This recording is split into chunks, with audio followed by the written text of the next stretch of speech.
Payback to society programme से जुड़े सभी सहकारियों को जय भीम। आज से जो टीटीसी स्टार्ट हो रहा है, तो मैं सबसे पहले धीमंत पी.आर. अम्बेडकर सर से रिक्वेस्ट करती हूँ कि सर आप हमें मार्गदर्शन दीजिए और आज के इस सेशन को शुरू करें। Thank you Priyanka ji. मेरे बड़े साथी धीमंत राजाराम जी, धीमंत अमर सिंह चौहान जी, सरदार सोहन सिंह जी और जनरल सेक्रेटरी महेंद्र थोराट जी के साथ साथ आज के जो 7th TTC 7th trainers training camp में आए हुए सभी सहकारियों का,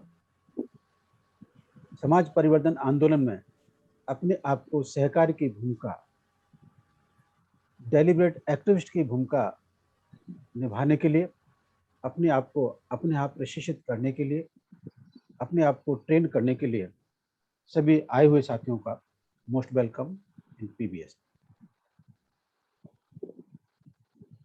पीबीएसपी,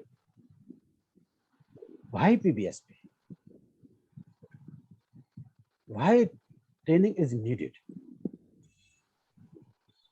It will be explored in all the 10-day session. I simply make a one statement to cover all.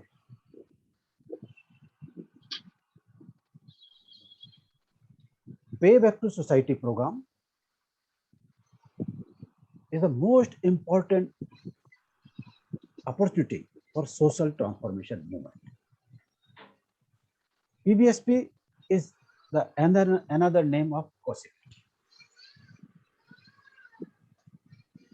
You will see in this short period, I hope you will all pay deliberate attention to each word and sentence expressed in this training camp. Be alert, take your notebook, pen ready for noting. Whatever difficult or unexplained word or sentence come to your mind, note down. Be alert about your own experience, and you are going to reconstruct your own experience. This training is another name for reconstruction of your experience. Cleanse the mind. Training of the mind. Whatever the biggest enemy of India's Bahujan Samaj is culture of caste. We say culture of stupidity. We have to prepare to face this challenge in 21st century. I hope you have prepared your mindset in these 10 days, very short period of training, and prepare for future challenge. Take the pledge in yourself. Determination is more important word in social transformation. Here we make agreement with complacency. It is dangerous. We must not make agreement with complacency. Complacency means अल्प संतुष्टता. अल्प संतुष्टता से समझौता नहीं करने का. इसने ही हमको बहुत नुकसान उठाया. थोड़ी बहुत अच्छी बात लगी तो हम इधर झुक गए, उधर झुक गए, भटकते गए. और 70 साल हमारे को इसी तरह से गुजर गए. हमारे महापुरुषों ने संघर्ष किया, कुछ कामयाबी के रास्ते दिखाए, उम्मीद जगाई, पॉसिबिलिटी निर्माण की, और कुछ क्रिएटिव बातें भी करके गए. इन सारी चीजों को संजोते हुए मैं आज सब लोगों का शॉर्ट पीरियड के लिए आप लोगों के बीच में आया हूं. आज आपको हमारे 5 बेहतरीन ट्रेनर इस ट्रेनिंग कैंप को कंडक्ट करने जा रहे हैं. आप लोगों को वो डिटेल्स जिन्होंने भरा उनको उनके मोबाइल पर व्हाट्सएप पर मिल जाएगा. आप लोगों ने जितनी सिंसियरिटी, डेडिकेशन, डिवोशन आपको फील्ड में एक्शन में करना पड़ता है, स्टडी के लिए भी वही चीज 3D dedication, devotion and determination के साथ अगर बैठेंगे, डेलिब्रेट अटेंशन के साथ बैठेंगे। Attention is biggest tools of the learning. Attention is the biggest tools of learning. I hope you have understand me and follow the discipline in Payback to Society program, whatever they say. I declare this 10 days TTC open for your training.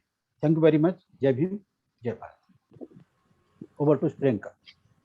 Thank you sir, thank you so much. मैं Dhimant Amar Singh Chauhan sir से request करती हूँ। Sir national joint convener of pay back to society programme है। आज का subject है culture of caste और culture of stupidity part 1, जिसके ऊपर हमें वक्तव्य देंगे Dhimant Amar Singh Chauhan sir. Thank you, Dhiman Priyanka ji. I am audible to all? Yes. Priyanka ji? Yes, sir, audible. Yes, yes. Screen change. Yes, welcome. Yes. Yes.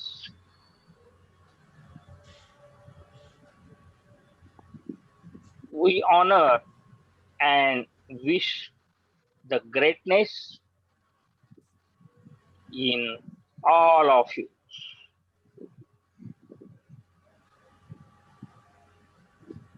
I heartily welcome to all the trainees which are here from the different states. You are welcome. सहकारियों, मैं कुछ बातें आपके साथ रखूं इससे पहले हमारे जिन नायकों ने, महानायकों ने, महापुरुषों ने, पुरखों ने हमारे अपने जीवन के लिए जो बलिदान दिया है, हमारा अपना जीवन एक गौरवशाली बने, स्वाभिमानी बने, उसके लिए जिन जिन महापुरुषों ने अपना बलिदान दिया है, ऐसे हमारे सभी महापुरुष, जिसमें क्रांतिवा ज्योतिराव जी फुले, शाहू महाराज, AR स्वामी, नारायणा गुरु, डॉक्टर बाबा साहब अम्बेडकर, इसे महानायक काशीराम जी, उन हमारे सभी महापुरुषों को प्रथमता मैं अमर सिंह चौहान अभिवादन करता हूं और आप सभी को क्रांतिकारी जय भीम करता हूं। सहकारियों, अभी अभी आपने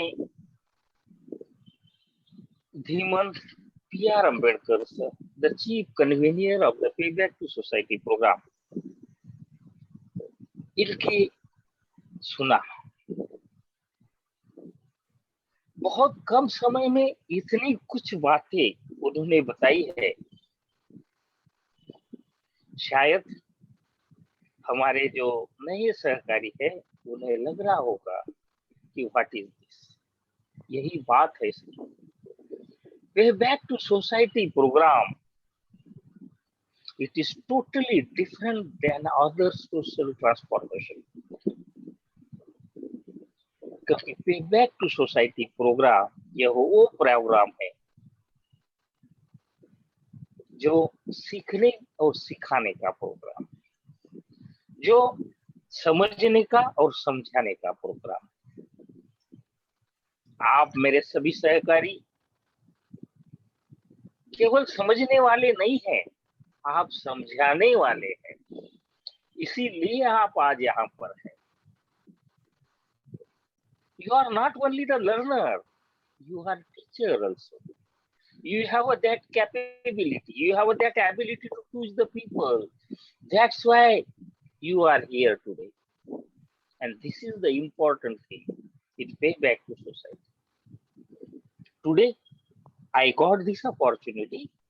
Tomorrow, you are here in place of me. आज मैं आपसे कुछ कहना जा रहा हूँ, चर्चा करने जा रहा हूँ, कल आप यह चर्चा करेंगे मेरे जगह। This opportunity is open to all of you, and I hope you will grab this opportunity I am very happy to see you tomorrow here in place of me. And that is the major difference than other social transformation movements. इसीलिए तो देश के कोने कोने से वो लोग यहाँ पर है जो समझाने के लिए काबिल है। सहकारी,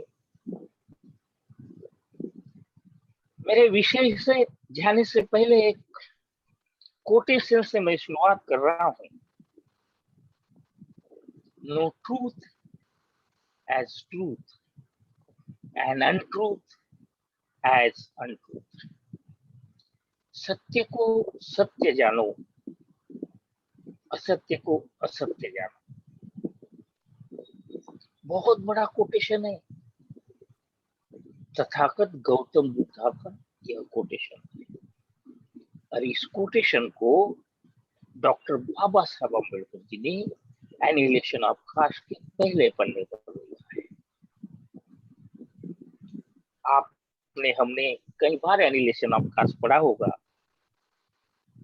लेकिन इस सेंटेंस के ऊपर हमारा अपना ध्यान बहुत बार हम नहीं देते हैं।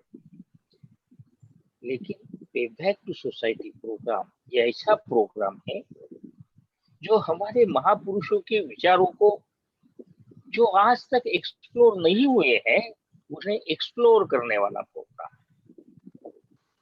The unexplored Ambedkarism we are exploring here. From Mahan Ashoka, we are exploring here the Mahan Ashoka. We are exploring here the Dr. Ambedkar. We are exploring here Jyotiba Phule, Shahu Maharaj Rajasri, and so many our Mahanai. जैसे कि अभी धीमन पियार अम्बेडकर जी ने कहा, हमारे देश की सबसे बड़ी समस्या क्या है? Caste. Most of the people say कि यह देश कृषि प्रधान है, बहुत लोग कहते हैं, लेकिन वास्तव तो यह है इस विश्व में सबसे ज्यादा जाति प्रधान देश भारत है। ये आप भी जानते हैं, मैं भी जानता हूं, लेकिन लोग कहने का साहस नहीं करते। This country belongs to the पूरी कास्टिज्म में लुप्त हुई है। क्यों ऐसा क्यों? What is the caste? इसीलिए जो लोग जाति पर बाहर कभी बातें नहीं करते हैं कि ये कास्ट क्या है, बैक टू सोसाइटी प्रोग्राम जाति पर अपनी बात समझाते, क्योंकि इस देश की जो सबसे बड़ी समस्या है इस जाति के साथ जुड़ी हुई है। अगर यह समस्या ना होती तो क्या हम इस जाति पर आज यहाँ चर्चा करने बैठते? After 74 years of the independence, why we are discussing here caste? This is the most important thing for you and me. क्यों? Why? यह हमारे लिए बहुत जरूरी है। शायद कल जो इसका स्वरूप था वो आज बदल गया है। कल जो रूप था वो आज बदल गया है, क्योंकि इस देश में विश्व में बहुत सारी बातें बदली है, लेकिन सोशल ट्रांसफॉर्मेशन मूवमेंट की जो गति है वो जितनी तेजी से बदलनी चाहिए थी वो आज भी नहीं बदली। टेक्नोलॉजी बदल गई है, साइंस में तरक्की हो गई है, एनवायरमेंट में बहुत सारे बदलाव आ गए हैं, लेकिन जो बदलाव सोशल ट्रांसफॉर्मेशन मूवमेंट के जरिए सामाजिक परिवर्तन में आना चाहिए था वो उस गति से नहीं आया। वो हमें समझना चाहिए वो क्यों नहीं आया। अगर यह समझना है तो हमें कास्ट को समझना है। In the 21st century, in 21st century we are discussing after the 74 years of the independence. Why? यह समझना इसलिए जरूरी है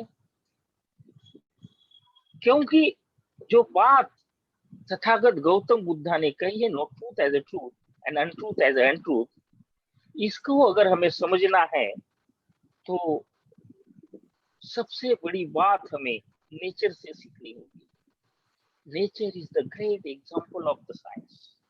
सत्य को अगर हमें पहचानना है तो हमें नेचर को समझना होगा. क्या है ये नेचर? नेचर में कई तरह के सजीव हैं. जैसे सजीव है इसी तरह से बाकी भी लोग रहते हैं. There are different types of living things in nature. अलग अलग एनिमल्स है, पेड़ है, पौधे है, पक्षी है, कई समुद्री प्राणी आपने देखे हो. सभी अलग अलग. जानवरों में अगर हम देखेंगे तो घोड़ा है, गाय है, बैल है, 4 पैर के. जमीन पे चलने वाले सांप भी है, पानी में रहने वाली मछली भी है. अलग अलग. इन सभी के कैरेक्टर्स एक दूसरे से अलग है. Their characters are different from each other. क्योंकि हम देखते हैं जब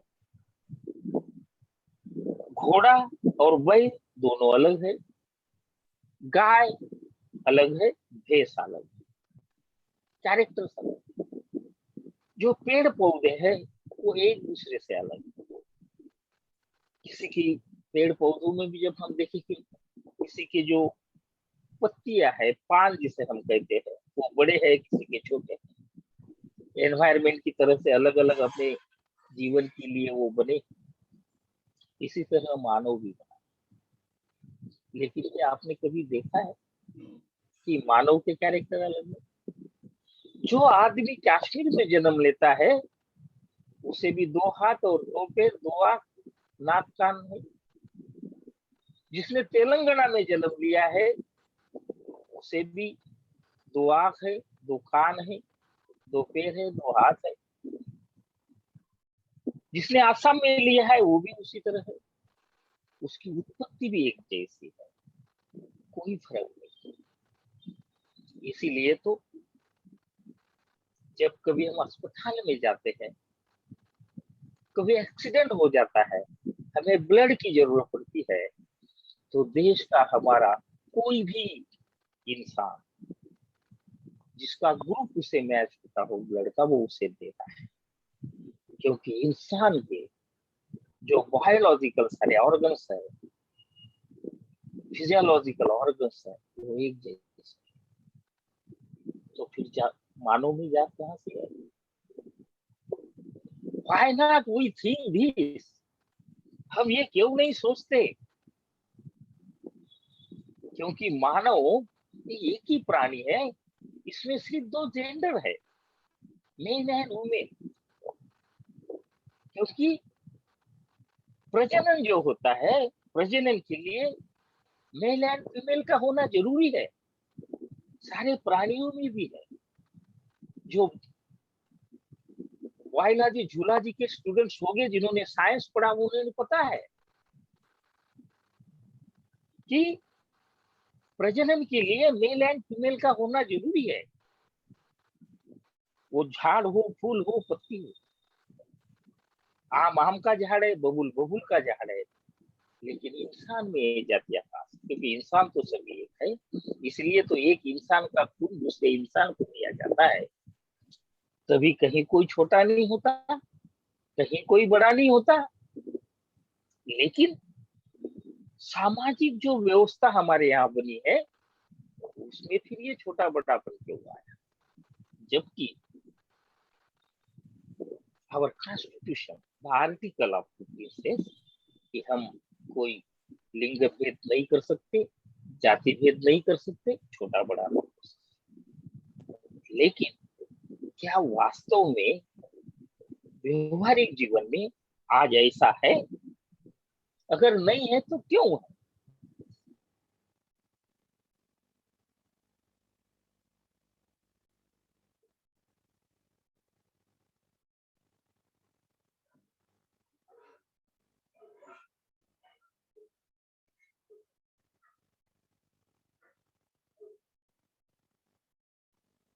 काइंडली नेक्स्ट स्लाइड के ऊपर जाइएगा प्रियंका जी प्लीज।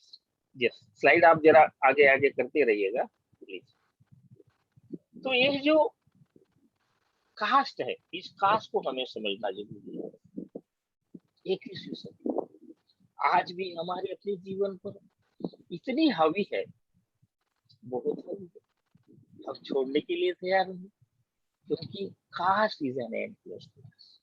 अगर इस कास्ट को समझना है तो डॉक्टर बाबा साहब अम्बेडकर ने एक किताब लिखी है 9 मई 1916, जो उन्होंने कोलंबिया यूनिवर्सिटी में एक अपना लेक्चर दिया था। उसके बुक का नाम है कास्ट इंडिया, और दूसरा जो बुक है एनिलेशन ऑफ कास्ट। जो भी मैं आज यहाँ पर उद्बोधन कर रहा हूँ, इन दोनों किताबों से यह संबंध है, उसके बाहर कुछ नहीं। क्योंकि वो प्रूव होना चाहिए, जो बातें विश्व स्तर पर मान्यता जिन्हें मिली है वही बातें हमें करनी, इधर उधर की बातें करके नहीं चलेगी।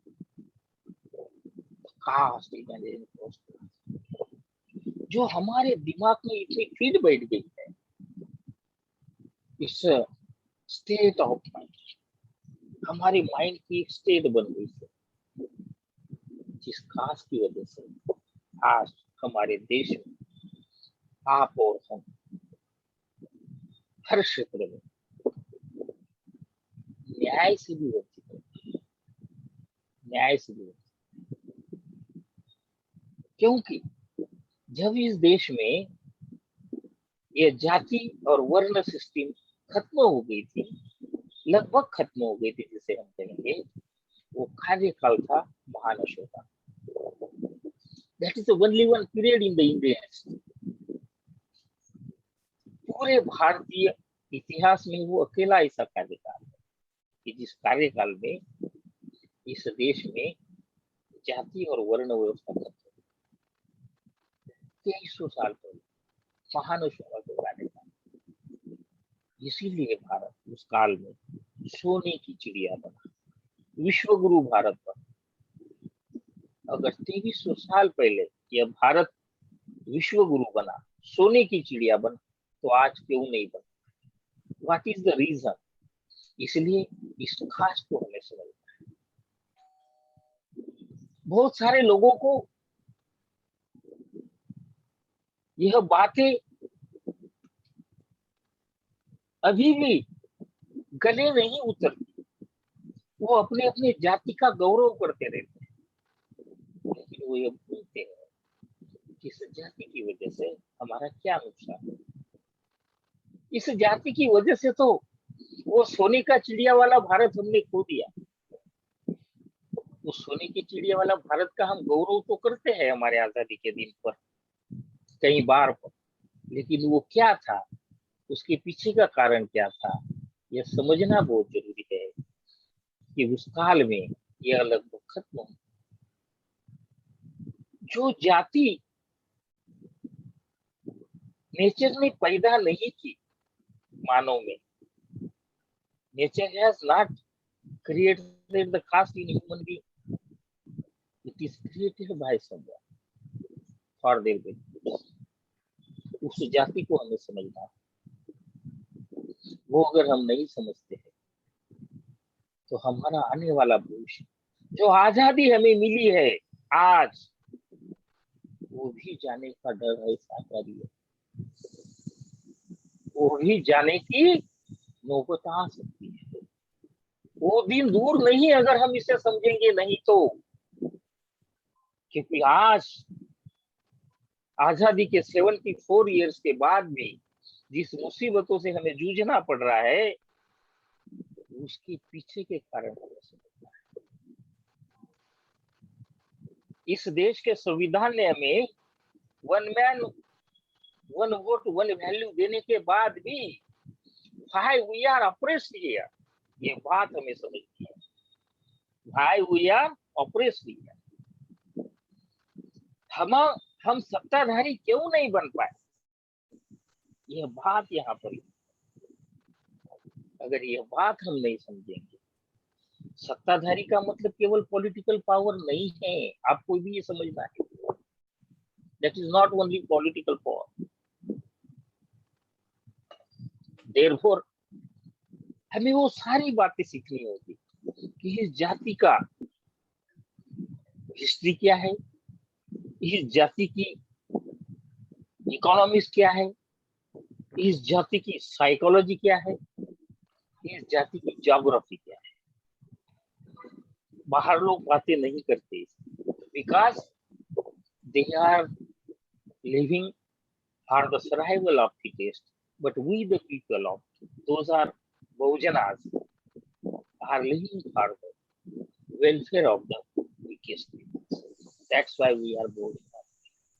हम मानवता की बात करते हैं, हम मानवता की बात करते हैं, हम डिग्निटी की बात करते हैं, हम सभी को समान हिस्सेदारी की बात करते हैं। तो हमारी ये जो सारी हिस्सेदारी है वो कहाँ चली?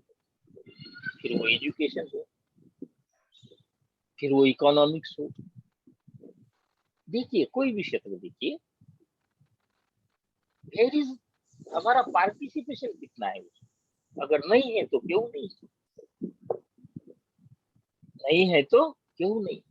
आप जुडिशरी देखिए, आप एजुकेशनल देखिए, देश भर में बड़े बड़े कई यूनिवर्सिटीज है, उसके कितने कुलगुरु हमारे प्रोफेसर देखिए, कई क्षेत्र ऐसे।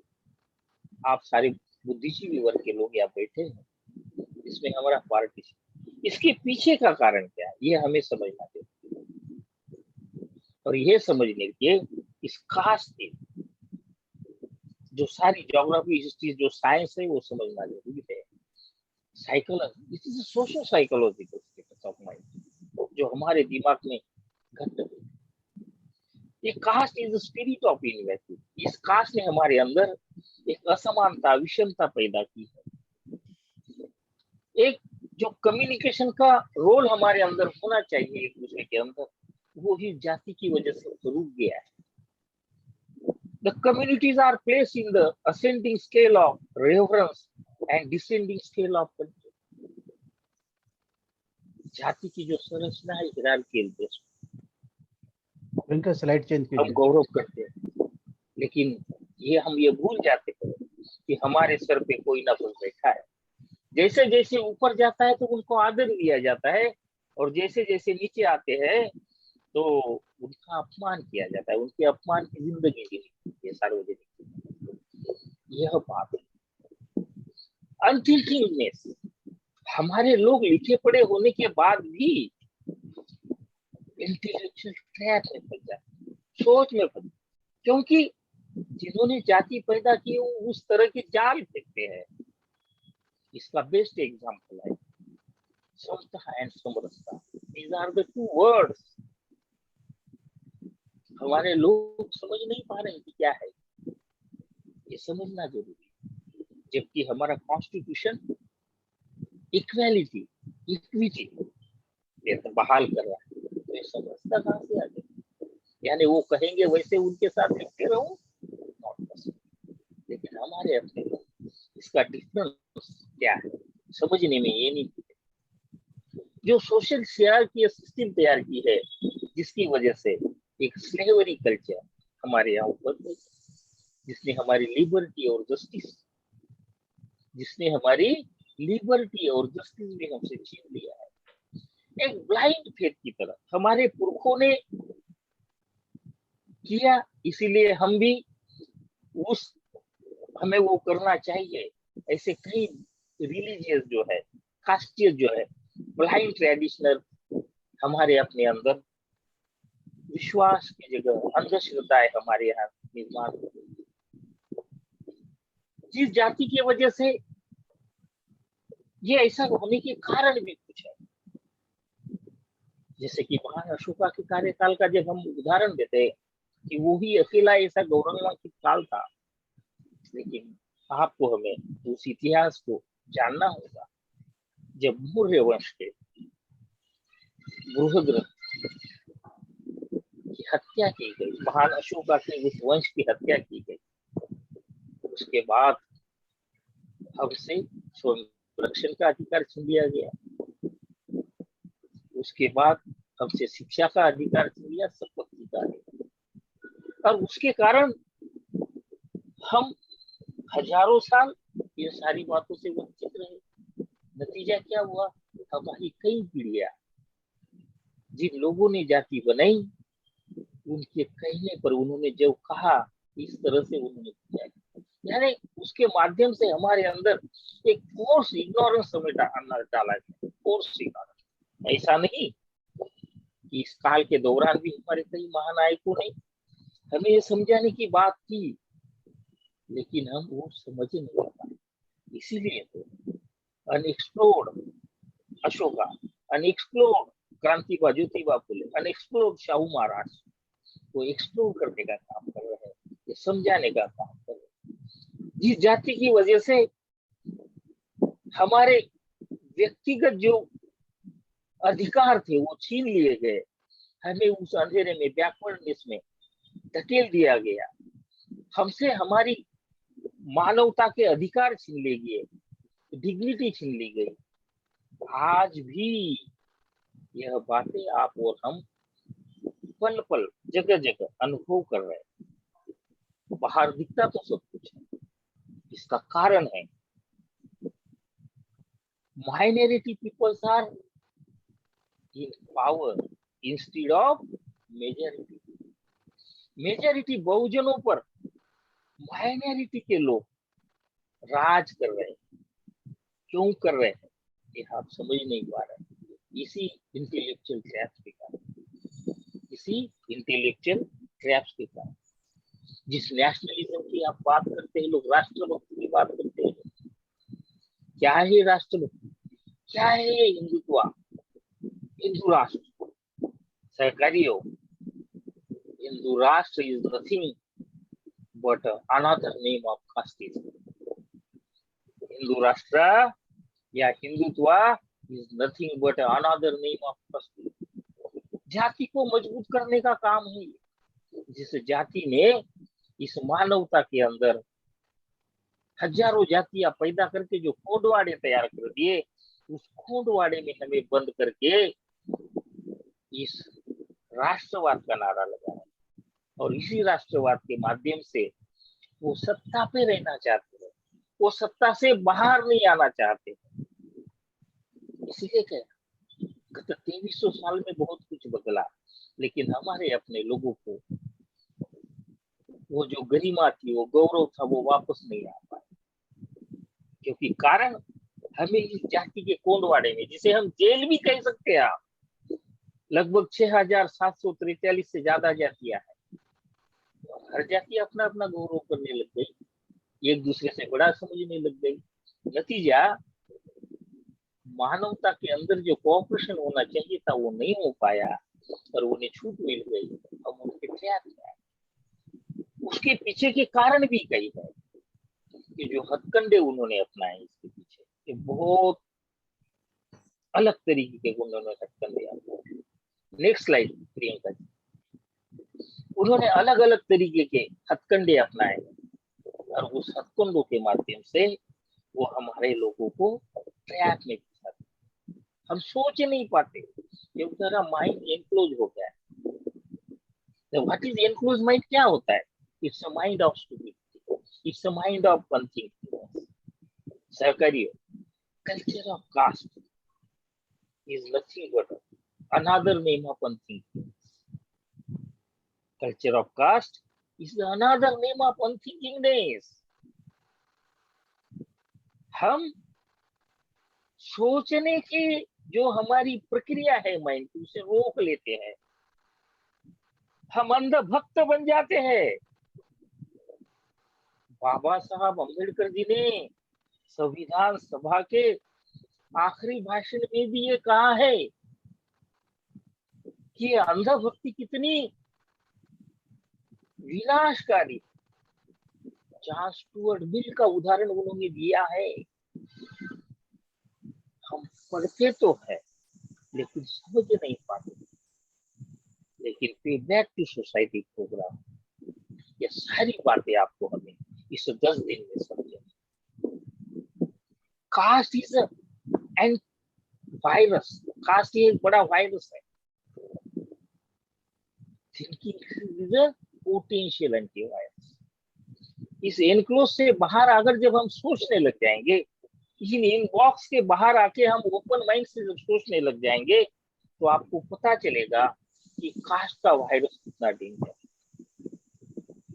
जब वायरस हो जाता है तो हमें वैक्सीन लेनी पड़ेगी। हमें कोविड का खाने को चालू। वैक्सीन का मतलब आप जान रहे हो, और वो यहाँ पर जो कास्ट का वैक्सीन है वो है थिंकिंग स्किल।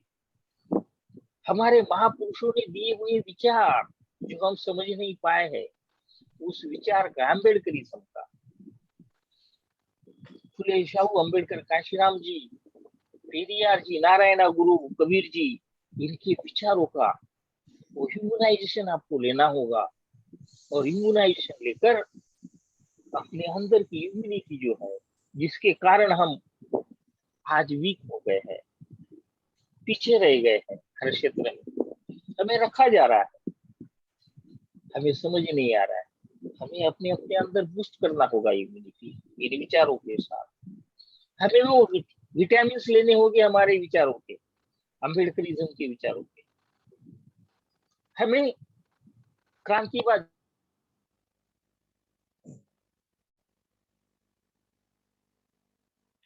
वॉइस गई आपकी, कुमार सिंह जी, वॉइस गई आपकी। केवल पढ़ने से नहीं चलेगा। Hello, yes, continue. तो डेफिनेटली आप इस अम्बेडकरिज्म को ह्यूमनाइज कर सकते हैं, रिविटलाइज कर सकते हैं, रिजुनोलाइज कर सकते हैं, और एक नया समाज निर्माण कर सकते हैं जो गौरवशाली, जिस कास्ट की वजह से हमारा नया सोसाइटी निर्माण करने का बाधा आती है, उस बाधा को आप दूर करें। इस कास्ट ने हमारे आपस के एक दूसरे के अंदर का हमने ट्रस्ट खोया है, कम्युनिकेशन खोया है, क्योंकि हर एक लोग अपनी अपनी जाति का गौरव करते हैं। इसके कई उदाहरण आपने देखे होंगे। जब किसी जाति पर अन्याय हो जाता है, किसी जाति के व्यक्ति पर अन्याय हो जाता है, तो कोई नहीं आता, पहले वो जाति के कुछ लोग वहां पहुंचते। ये क्यों होता है? जबकि मानव के लिए मानव आगे आना चाहिए, यही तो कह रहे हैं। नेचर में देखिए, अगर नेचर में आप जंगल में जाइए, किसी को कोई प्राणी अगर जख्मी हो जाता है तो सारे प्राणी मिलकर उसे मदद करने आ जाते हैं। यहाँ केवल जाति के बिरादरी के लोग पहुंचते हैं, नतीजा न्याय से बनता है। हमारे अंदर की जो क्वालिटी लाइफ है, जो इंडिविजुअल की प्रोग्रेस है, वो भी जाति की वजह से कम हो गई, क्योंकि एनक्लोजनेस है, जो थिंकिंग एनक्लोजनेस है, लैकिंग कम्युनिकेशन एंड कोऑपरेशन की वजह से हमारे अंदर का जो इंटेलिजेंस झलकना चाहिए वो नहीं झलकता है। वो डिग्निफाइड सोसाइटी हम नहीं बना पाते।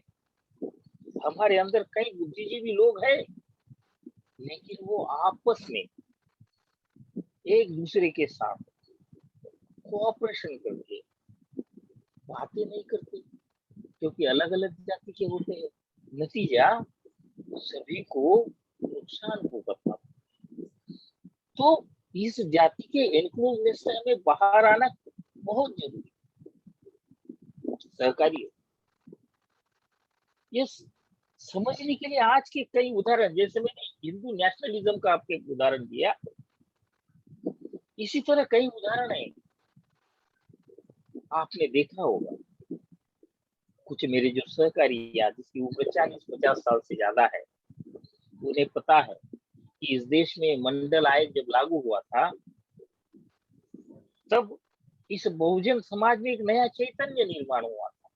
उन्हें लग रहा था कि हाँ, अब हम भी सत्ताधारी समाज बनाएंगे, हमें भी हमारी हिस्सेदारी मिलेगी। लेकिन जो लोग हजारों वर्षों से हमारे ऊपर सत्ता गजाते आए, उन्होंने काउंटर एंड एनकाउंटर रिवॉल्यूशन शुरू कर दिया, लिबरलाइजेशन ला दिया। जो लोग सर्विस में थे, उन्हें पेंशन मिलता था, 2004 के बाद वो पेंशन देना ही बंद कर दिया। सोचिए, पहले तो हमारे पास कुछ नहीं था। यह बातें सारी समझना जरूरी है कि why they are taking such type of policy, why they are implementing such type of policy, क्यों कर रहे हो ये पॉलिसी, यह समझना जरूरी। और आज भी यह काम धड़ल्ले से हो रहा है। आज भी एक सामाजिक तौर पर आप देखिए कि जो हायर कास्ट के लोग अपने आप को जो हायर समझते हैं, वो दूसरे कम्युनिटी के लोगों को उसकी औकात दिखाते हैं। वो कहते हैं अपने औकात में, जबकि वो मुट्ठी भर है, जबकि वो मुट्ठी भर है। लेकिन फिर ये किस बल पर बताते हैं, ये क्यों बताते का साथ, और आप क्यों सुन लेते हो? क्योंकि आप इस खास को समझ नहीं पाए। जिस दिन हम आपकी खास समझ लेंगे, उस दिन आप और हम आपस में भाईचारा निर्माण करेंगे। ये खास इतनी खतरनाक है। किसी भी बाबा साहब ने कहा है animation of caste, turn in any direction you like, caste is the master का है बाबा साहब ने, that crosses your path. You cannot have a political reform, you cannot have an economical reform unless you kill the master. अगर आपको वह सोने की चिड़िया वाला भारत निर्माण करना है, स्वयं को गरिमापूर्ण जीवन जीना है, स्वाभिमानी बनना है, आने वाली पीढ़ियों को इस देश के हर क्षेत्र में भागीदार बनाना है, सत्ताधारी बनाना है, तो इस कास्ट के मास्टर को, it is a cripple disease, एक कास्ट इज यानी क्रिपल डिसीज, इस क्रिपल डिसीज क्योंकि बहुत पुराना रोग है, इस रोग को आपको हमें करना है। आज और कल 2 दिन के लेक्चर में है सारी बातें हम पढ़ेंगे, इसे कैसे दूर करना है क्या। लेकिन आज इस कास्ट, अच्छा इस कास्ट की उत्पत्ति कैसे हुई ये भी हमें समझना है। जिस कास्ट ने हमें बंद जेलों में अलग अलग जाति में बांध दिया है, उस कास्ट के बारे में भी हम, इस कास्ट की उत्पत्ति कैसे हुई ये भी हमें समझना है। जबकि अननेचुरल है, एंटी ह्यूमन है, एंटी सोशल, इतना ही नहीं सरकारी, caste is anti natural. The caste has killed the public spirit. मैंने जो कहा आपको कि एक जाति के किसी इंसान पर अन्याय होता है तो दूसरे लोग क्यों नहीं आते हैं? Because that caste has killed the public spirit, वो ह्यूमैनिटी का स्पिरिट किल करती है। जबकि नेचर ये सिखाता है कि जब किसी के ऊपर अन्याय हो जाता है तो सभी मानव जाति एक बात होनी चाहिए। कुछ लोग आजकल बड़ा एक नारा लगा, वसुधैव कुटुंबम, क्या वसुधैव, लेकिन ये वसुधैव कुटुंबम का नारा लगाने वाले सत्ताधारी एक बात भूल जाते हैं। आपने देखा 2020, ये 1.5 साल हमारे आपके लिए सभी के लिए कोरोना के काल में बहुत कुछ सिखाया है आपको हमें। 3.5 घंटे में हमारे यहाँ के सत्ताधारियों ने लॉकडाउन कर दिया सहकारी में। 3.5 घंटे में क्या कभी हमारे अपने लोगों ने इस पर सोचा ऐसा क्यों किया गया? जब हमारा भाई, हमारी बहन, हमारी चाची, हमारी फूफी, हमारा मामा, हमारा भाई, कोई कहीं ना कहीं अलग अलग राज्य में थे, कोई क्या काम करता, क्योंकि हमारे पास साधन तो है ही नहीं ज्यादा। हमारा the majority Bahujan are below poverty line nowadays also. कितने घर है हमारे पास पक्के, आप सब जानते हैं। आप और हम यहाँ बैठे हुए लोग तो थोड़ा थोड़ा ठीक घरों में रह रहे हैं, खाने पीने को भी है हमारे पास, किसी के पास गाड़ी घोड़ा भी है, लेकिन हमारे अपने गौसम के लोग किस हालत में रहते हैं ये पता नहीं कि आपको। हमें जो कैसे पैदल चल के आए वो, कैसे हजारों किलोमीटर। हमारे यहाँ के सरकारों ने ये क्यों नहीं सोचा कि इन्हें घर तक हम पहुंचाए? नहीं पहुंचाए हम, क्यों नहीं पहुंचाए? कौन लोग थे वो वही लोग हैं जिनके पास कुछ नहीं। क्योंकि आज भी यह जो देश है हमारा भारत देश, इसके कुछ लोग तो जो विश्व स्तर पर सबसे अमीर लोग हैं, उनकी जो लिस्ट है उसमें भारत के भी लोग। भारत धनवान देश कहते हैं, लेकिन धनवान देश में बहुत गरीब लोग रहते हैं, ज्यादातर गरीब लोग रहते हैं। भय, भूख, बीमारी, दरिद्र से पीड़ित लोग रहते हैं। यह नहीं बताया,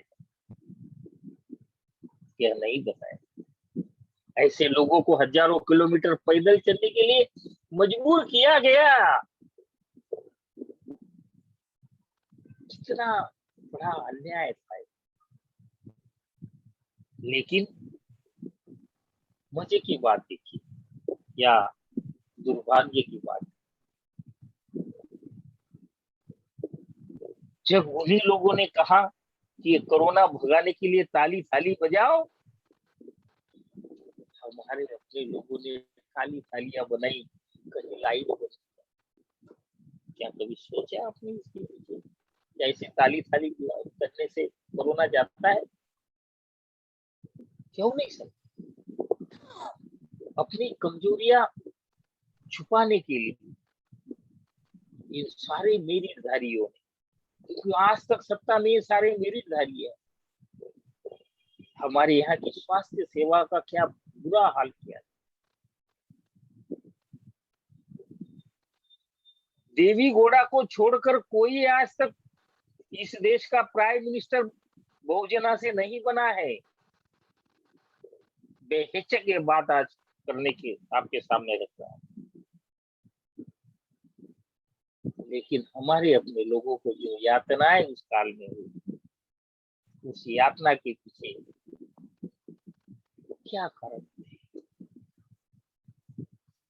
जस्टिस की बात है, हमसे जस्टिस कैसा छीना जाता है, यह बात आपको और हमें समझ में आए, इसीलिए मैं उदाहरण दिया,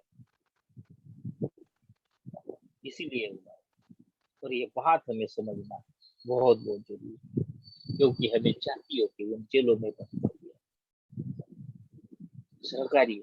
ऐसी ये क्रिपल डिसीज, ऐसे ये मॉन्स्टर कैसे बनाया गया, इसका पूरा विवरण बाबा साहब ने जो 9 मई 1916 को बुक लिखी है अपनी, कि जिसमें जाति व्यवस्था कैसे निर्माण हुई, उस बुक का नाम है कास्ट इन इंडिया, जिसमें उन्होंने इसका पूरा विवरण दिया है कि संरचना, उत्पत्ति और विकास कैसे। भारत में जो लोग बड़े अपने, देखिए बातें देखिए, पहले हम तो एंटी नेशनल देखा है, लेकिन जो लोग अपने वर्ण का, प्यूरिटी का बड़ा गौरव करते हैं, वो ये कहने से ही सकते हैं। अरे वो तो बाबा साहब को जवाब भी नहीं दे पाए।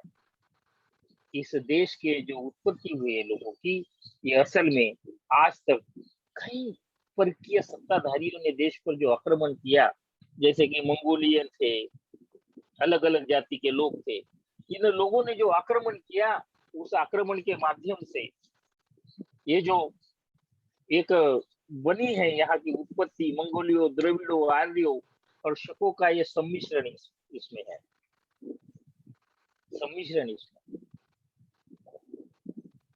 कहाँ से ये गौरव करते हैं अपना, किसके लिए करते हैं, इसका ही जवाब नहीं देता। लेकिन फिर भी सामाजिक व्यवस्था में इन्होंने अपना स्थान हासिल ऊंचा करके रखा है, व्यवहार में भी करके रखा है। और उसके बाद उस काल में क्रोधरथ की हत्या के बाद एक संहिता इस देश में बनाई गई, जिसका नाम है मनुस्मृति। उसके द्वारा इस जाति का संचलन किया गया, और वो संचलन इतना हार्ड किया गया कि कोई, क्योंकि हमारे तो अपने सारे अधिकार छीन लिए गए, इसलिए हमारे पास कुछ नहीं था। लेकिन वो संचलन इतना मजबूत किया गया कि उस संचलन के माध्यम से इस देश के लोगों पर कई तरह के कानून थोपे गए। समाज के अंदर, हर जाति के अंदर बहिर्गोत्र विवाह, जो वो भी महिलाओं के कंधों पर बंदूक रखा है। हाल ही में एक विद्वान ने एक बुक लिखी, वो अपने आप में लिखी, he is saying, the MS Srinivasan, the women are the de facto custodians of the traditional culture and caste. महिलाओं आज लिखे, वो आज भी ये कह रहे हैं, महिलाओं के माध्यम से ही जाति का कैसे संचलन किया जाए, उस काल में किया। इसलिए महिलाओं पर अनेक बातें थोपी गई। आपने देखा होगा कि ये महिलाएं कहीं अन्य जाति के पुरुष से शादी ना कर ले, इसलिए कई बातें महिलाओं पर थोपी गई, जैसे केशवकन की प्रथा है, सती प्रथा, बाल विवाह। ये क्यों किया गया? कि महिलाओं की संख्या ज्यादा ना हो, महिलाओं को आजादी ना मिले सरकारी हो। और जो मेरी बहन है यहाँ इस ट्रेनिंग सेशन में है, आपसे गुजारिश करना चाहता हूँ, अगर महिलाओं को, हमारी माँ को, बहनों को अगर किसी ने अधिकार दिए हैं, तो भारतीय संविधान के माध्यम से डॉक्टर बाबा साहब अम्बेडकर ने दिया है। उनके लिए अगर किसी ने बलिदान दिया है, क्रांतिबा ज्योतिबा फुले ने दिया है, शाहू महाराज ने दिया है, सावित्री बाई ने दिया है, किसी भी धर्म ने नहीं दिया, किसी भी ऋषि मुनि ने नहीं दिया। ये बातें हमारे सारे महिलाओं को, बहनों को, माओ को याद रखना होगा। इसलिए उनकी अधिक जिम्मेदारी पुरुषों के साथ साथ कि यह लोग जो कल्चर एंड ट्रेडिशनल आपके माध्यम से थोपना चाहते हैं और जाति में अटका कर हमें बंधक बनाना चाहते हैं, आपको उस कल्चर से, ट्रेडिशन से बाहर आना है। ये बनाया भी बड़ा चालाकी से बनाया, और उस चालाकी में हमारे लोग कल भी फंसते थे, आज भी फंसते। चालाकी से जिन्होंने बनाया उसमें हमारे लोग आज भी फंसते हैं, क्योंकि आज भी हम उनसे टैब, जैसे मैंने समता और समता का उदाहरण दिया, मंडल आयोग के बाद क्या हुआ उसका उदाहरण हमारे लोगों को पता ही नहीं चलता। जिन्होंने मंडल आयोग को विरोध किया था, वही लोग आजकल मोर्चा निकालते हैं कि इनको न्याय मिलना चाहिए। कॉन्स्टिट्यूशनल की जो बात है, क्रांति प्रांति की यहाँ समझना जरूरी है। जो भूतकाल में हुए आज भी हो रही है, क्रांति और क्रांति, जिसे रिवॉल्यूशन एंड काउंटर रिवॉल्यूशन हम कहते हैं। जिस संविधान के माध्यम से आपको, हमें जो अधिकार मिले, वो अधिकारों की इम्प्लीमेंटेशन ना हो, इसलिए जो रिप्रेजेंटेशन आपको ना मिले, उसके लिए इस रिजर्वेशन को कल जिन्होंने अपोज किया, संसद में अपोज किया, संविधान सभा में अपोज किया, वही लोग आज रिजर्वेशन मांगने के लिए रास्ते पर। देखिए, समझना जरूरी है। जो लोग कल तक तुझे सरकार के दामाद कहते थे हमारे अपनों को, वही आज रिजर्वेशन के लिए रास्ते पे आ रहे हैं। यह बात हमारे अपने सभी बुद्धिजीवियों ने समझना जरूरी है। क्या वो सचमुच आपको रिप्रेजेंट देना चाहते, हिस्सेदारी देना चाहते हैं? नहीं देना चाहते। वो सत्ता से बाहर नहीं आना चाहते हैं, इसलिए ऐसा कर रहे हैं। इसीलिए Hindu nationalism is nothing but another name of casteism. ये बात समझ। ग्लोबलाइजेशन के माध्यम से जो सरकारी स्थापनाएं थी, जिसमें कानूनन आपको रिप्रेजेंट उनकी इच्छा ना होते ही देना पड़ता था, वो स्थापना भी बेच रहे हैं। ये बातें आपको समझना है। खास जिन्होंने बनाई, उन्होंने वो चालाकी से बनाई, वो जो धूर्तता से बनाई, ऐसे ही नहीं बनाई। समाज में क्लास होना कोई बुरी बात नहीं है, वो सारी जगह होते, पूरे विश्व भर में। समाज में क्लास होना सारे विश्व में, कोई गरीब रहेगा, कोई धनवान रहेगा, किसी का आर्थिक स्तर, शैक्षणिक स्तर कम ज्यादा, लेकिन अपॉर्चुनिटी तो सबको देना चाहिए, अफर्मेटिव एक्शन तो सबको मिलनी चाहिए। लेकिन यहाँ तो ऐसा कुछ बनाया गया कि आपको ये अपॉर्चुनिटी ना मिले। इसके लिए एक कानून उन्होंने बनाया और उस कानून के माध्यम से इसका संचालन किया। वो इतना कड़ा संचालन किया, अगर एक आदमी कोई जाति के बाहर जाकर दूसरा कोई काम, तो उसको बहिष्कार का डर होता है। आपने देखा होगा आज भी भारतीय संविधान लागू होने के बाद भी कई जगह पर हमारे जाति के बाहर जाके अपनी शादी की या उनसे तालमेल किया, इसलिए लोग बहिष्कार डालते हैं। और वो कौन लोग होते हैं? जाति के लोग। इतना ही नहीं, इस कानून के माध्यम से वो हमारे खोपड़ी में ऐसी बिठा दी गई है, कुछ तो यहाँ तक कहते हैं, अरे जाति के लिए मार खानी है, यानी कुछ भी करो जाति के लिए। लेकिन ये वो भूल जाते हैं, अरे माटी खाने से तो पूरी जाति माटी में चली जाएगी ना। कहाँ समाज का विकास होगा, कहाँ तुम्हारे अपनों का विकास होगा? जो मिट्टी में मिला रहे हो, जो कुछ हमारे अपने के लिए इतना बलिदान देकर हमारे महापुरुषों ने ये हमें दिया है, उसे संभालना आपकी और हमारी जिम्मेदारी। इसलिए अपने आप को कास्ट से डिकास्ट की ओर भी ले जाना चाहिए। लेकिन इसके पहले जो मैकेनिज्म है कास्ट का, जिन्होंने अपने फायदे के लिए बनाया है, उस मैकेनिज्म को समझना जरूरी है। Class is the another thing. Class होना कोई बात नहीं है, क्लास हो सकते हैं समाज में, अलग अलग इससे हो सकते हैं, लेकिन जिस चालाकी से यह जाति बनाई गई, उसके ऊपर बाबा साहब कास्ट इन इंडिया में लिखते हैं, the sub division of the society is quite natural, but the unnatural thing about this subdivision is that they have lost the open door character of class system. Class system का जो open door character था, वो हमने गमा दिया, and have become a self enclosed called। देखिए, एक class में दूसरे क्लास में जाने की जो कुछ बात है, वो हमने गमा दी और हमने एक एनक्लोज क्लास में हम अपने आप को बंद कर दिया।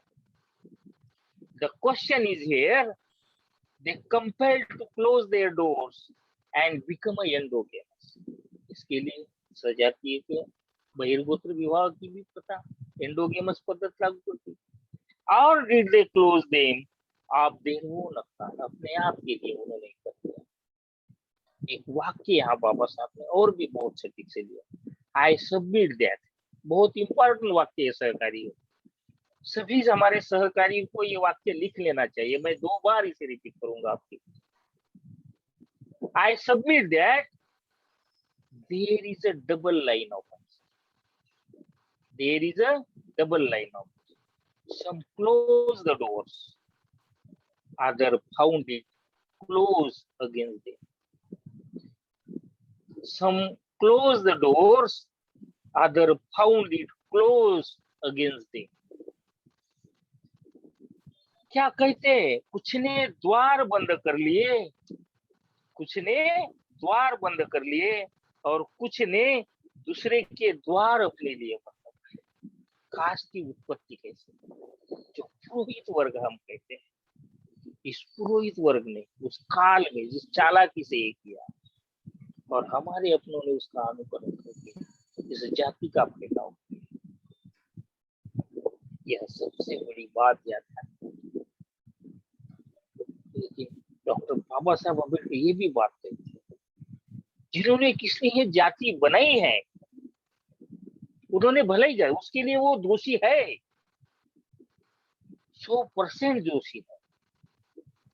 लेकिन इस जाति का जो फैलाव आज हुआ है, जिस तरह से किया गया है, ये उनके बलबूते की बात है, उनके बलबूते की बात। यह जो फैलाव हुआ है, यह फैलाव इमिटेशन, बिना सोच विचार करके दूसरों का अनुकरण करना, इसीलिए कहते हैं some close the doors, other found it closed against them. कुछ ने द्वार बंद कर लिए, कुछ ने दूसरे के द्वार अपने लिए बंद पाए। एक खरबूजे को देखकर दूसरों ने किया। गैब्रियल टॉड की जो थ्योरी है, बिना सोचे समझे अनुकरण करने की जो होड़ है, इसीलिए तो कास्ट को कल्चर ऑफ स्टुपिडिटी। इस कोविड के काल में भी देखिए ना, अरे इस कोविड के काल में हमारे अपने भाई बहन माँ चाचा फूफी इतने तकलीफ में थे, हमने ना कुछ सोचा, तालियां बजाई, थालियां बजाई, क्या क्या नहीं किया, लाइट बंद किया। ये है बिना सोचे समझे। माहिर है हमारे लोग, इसमें माहिर है सहकारी हो। सोचिए, जो कास्ट बड़े चालाकी से बनाई गई है, उससे बाहर आने के लिए आपको हमें क्या करना चाहिए? जो एनक्लोज माइंडसेट से उससे बाहर आकर हमें सोचना चाहिए, थिंकिंग करना चाहिए, क्योंकि जाति इस तरह से बनाई गई, वो जो जाति की मानसिक अवधारणा इस तरह से आपके हमारे दिमाग में डाली गई कि वो बाहर ही ना निकले। उसमें डिवाइन और सैक्रेडनेस, देखिए क्या चालाकी, डिवाइन और सैक्रेडनेस। और उस काल में जो कुछ ग्रंथ लिखे गए, जिसे आप धार्मिक ग्रंथ कहते हैं, उन धार्मिक ग्रंथों के माध्यम से विश्वास लोगों में पैदा किया गया कि यह जाति ईश्वर ने बनाई है, अल्लाह ने बनाई है, यीशु जो भी कुछ उसका नाम दे दिया गया। यह भोला भाला समाज, ये भोले भाले समाज के ऊपर नहीं, उसे इस जाति के लिए उसके नैतिकता का मुलामा चढ़ा गया और थोप दी गई, और हमारे लोग तो बिना सोचे समझे उसका अनुकरण किया। उसका नतीजा है कि आज इतनी जाति पैदा। अरे ये जातियों में भी सब कास्ट पैदा हो गए, कई जाति में, सोचिए। इसलिए इस जाति के मास्टर को, जिस जाति ने हमारा अपना रास्ता रोक रखा है, यू टर्न एनी डायरेक्शन, किसी भी रास्ते में चले जाइए, जाति आपकी आड़ जाती है।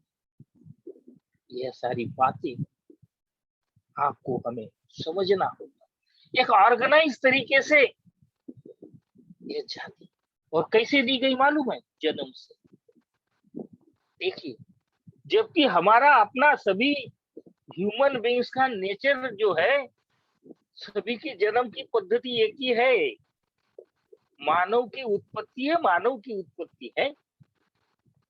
सभी आप हम सभी कोई माँ के पेट से जन्म लेते हैं,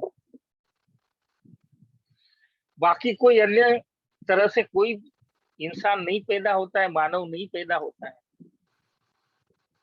तो फिर मानव में इतना भेद क्यों, अंतर क्यों? यह बात कहने का साहस आपको हमें क्यों नहीं आता है? जब वो आपको अपमानित करते हैं तब आपको यह बात बतानी चाहिए, लेकिन हम उस गैब्रियल टाड थ्योरी के शिकार है, बिना सोचे समझे अनुकरण करने के शिकार है, एनक्लोजनेस के शिकार है, क्योंकि पुरखों ने किया, इसे जन्म से जाते। आपको ये समझने के लिए और एक बात, तो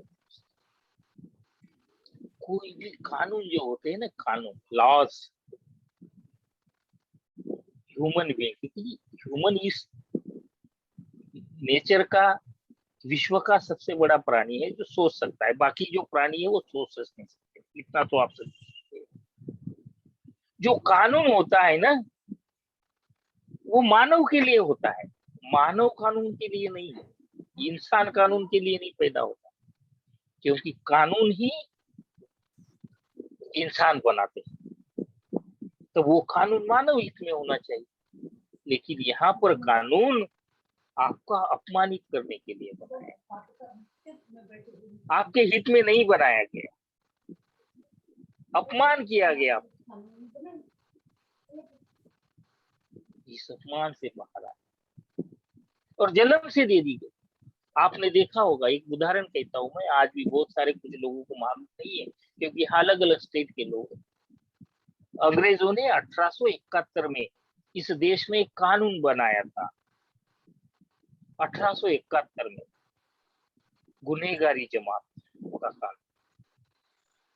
किसके लिए? जो लोग, जिन लोगों ने अंग्रेजों को अपोज किया था, विमुक्त घुमंतु, जिसे डिनोटिफाइड नोटिफाइड लोग आज हम कहते हैं, बाय बर्थ। लेकिन वो हटा दिया गया ना बाद में, 1952 में बाबा साहब अम्बेडकर जी ने माध्यम से संसद में से हटा दिया गया। यानी कानून तो इंसान के फेवर में होना चाहिए। तो इसीलिए इन कानून गढ़ने वालों ने बड़ा नैतिकता का मुलामा देकर किस तरह से बाय बर्थ हमें जाति में ढकल दिया, यह बात यहाँ से, इसके पीछे का साइंस हमें आपको समझना है। लेकिन इतना ही नहीं, इन्होंने जिस तरह से इसका कानून के माध्यम से इम्प्लीमेंटेशन किया, उस इम्प्लीमेंटेशन से आज पूरा देश क्या, विश्व में इस जाति की हवा ने पूरे विश्व की हवा प्रदूषित की है। और 1916 में बाबा साहब ने लिखा, और आज उसके परिणाम दिख रहे हैं। सहकारी आपको बता दूं, आज केवल भारत के ही नहीं, विश्व के भी कई ऐसे ऑथर्स है, साइंटिस्ट है, एंथ्रोपोलॉजिस्ट है, इस जाति के ऊपर स्टडी कर रहे हैं, लिख रहे हैं ये कास्ट कैसी इनह्यूमन है, इसने किस तरह से लोगों को जो ह्यूमन राइट है उसे नकारा है। लेकिन सबसे ज्यादा इसका जो प्रभाव हुआ है वो भारत पर हुआ है। हमें आपको इस प्रभाव से भारत मुक्त होना होगा, इससे बाहर आना होगा। इसके लिए इस जाति के, जो एक खरबूजे को देखकर दूसरे खरबूजे ने इसको माना है, जिस कास्ट के बेनिफिशियरी है, जिस कास्ट के बेनिफिशियरी जो आज तक सत्ता में है, जिन्होंने जिस तरह से नैतिकता का मुलामा चढ़ाकर डिवाइन और सैक्रेडनेस के माध्यम से, श्रद्धा और विश्वास के माध्यम से हमारे ऊपर थोपा है, ऐसे शास्त्रों को जब तक आप नकारते नहीं, ऐसे शास्त्रों को जब तक नकारते नहीं, तब तक उसके ऊपर जो कास्ट है ना, अपने दिमाग से नहीं, यानी जो कल्चर और ट्रेडिशन इस कास्ट ने हमारे अपने अंदर पैदा किए है, और उसके माध्यम से एक अलग तरह का समाज निर्माण किया है। लेकिन इतना सब होने के बावजूद भी हमारा जो भारतीय समाज है वो आज भी उसकी अगर हम सांस्कृतिक जो कुछ विविधता है, यानी अलग अलग सम्मिश्रणों से बने होने के बावजूद भी जो सांस्कृतिक एकता है, उसे भी आपको हमें समझना होगा। इस जाति की जो सांस्कृतिक इकाइयां है, अंग है, उसे भी हम शुरू में केवल एक जाति थी, आज यह जाति कई जातियों में फैल गई है। देखा देखी ये सब कुछ हुआ है। तो जिन लोगों ने, जिस जाति के बेनिफिशियरी ने इसको बनाया है, इसके पीछे का कारण आपको हमें समझना होगा। अम्बेडकरिज्म को आपको हमें यूनाइज करना होगा। अशोका का जो शासन प्रशासन था, जब हम सोने की चिड़िया थे, वो आज क्यों नहीं हो रहा है, ये सोचने के लिए आपको हमें बाध्य होना होगा। और बाध्य होकर 21वीं सदी में आज की तारीख में इस कल्चर ऑफ कास्ट को थिंकिंग स्किल के माध्यम से, जो इसका पोटेंशियल एंटीवायरस है, उसके माध्यम से आपको इसके ऊपर विजय हासिल करनी है। और जब तक आप ये विजय नहीं हासिल करें, हमारे अंदर की माइंड के स्टेट में the emancipation of the soul and mind is necessary for the political expansion. Baba Saheb देखिए, जो माइंड में, तो ये जो ट्रेनिंग है ये किसके लिए है? It's cultivation of our mind. जो लोग, बाकी लोग बाहर इसकी बातें नहीं करते हैं, क्योंकि वो उसको पीछे रैपिंग करते हैं। हमें आपको ये जो रैपिंग किया हुआ है इस जाति को, वो सारे रैपिंग निकाल देने हैं।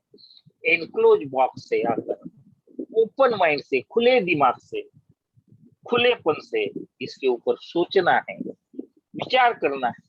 जो जाति जिस तरह से आप बताई गई, एक बड़े साइंटिस्ट ने ये भी कहा है कि इस जाति को बाय बर्थ से कैसे लादा गया कि father could not help it and son could not worry it.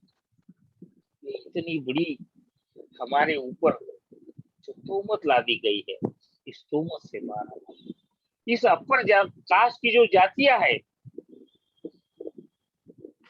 जो हमारे ऊपर कल भी राज कर रही थी, आज भी राज कर रही है, इस जाति के माध्यम से आपको ये समझना होगा।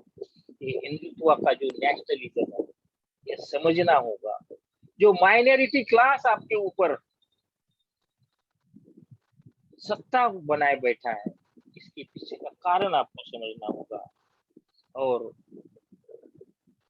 आपको हमें अनएक्सप्लोर्ड अम्बेडकरिज्म को एक्सप्लोर करके we have to humanize the Ambedkarism, we have to revitalize the Ambedkarism, we have to rejuvenate the Ambedkarism, and we have to create a new community which is full of thinking.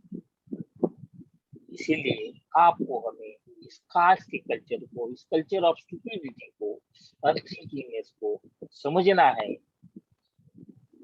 Back to society programme का एक slogan है सरकारियों, समझाने वाले को समझना होगा, समझाने वाले को समझना होगा, समझकर समझाना होगा, सोच विचार करने वाला समाज निर्माण करना होगा, समाज निर्माण करना।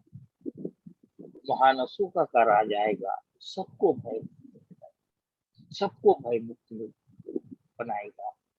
इस स्लोगन के साथ मैं मेरे वाणी को यहाँ तक विराम देता हूँ। मैंने आपसे जो भी कुछ कहा है, वो सारी बातें ऑथेंटिक तौर पर बताने की पूरी पराकाष्ठा की है। आपको अभी जो आधा घंटा है, इसमें इसके ऊपर चर्चा करेंगे। जय भारत, जय संविधान, जय। And over to Dhiman Priyanka ji.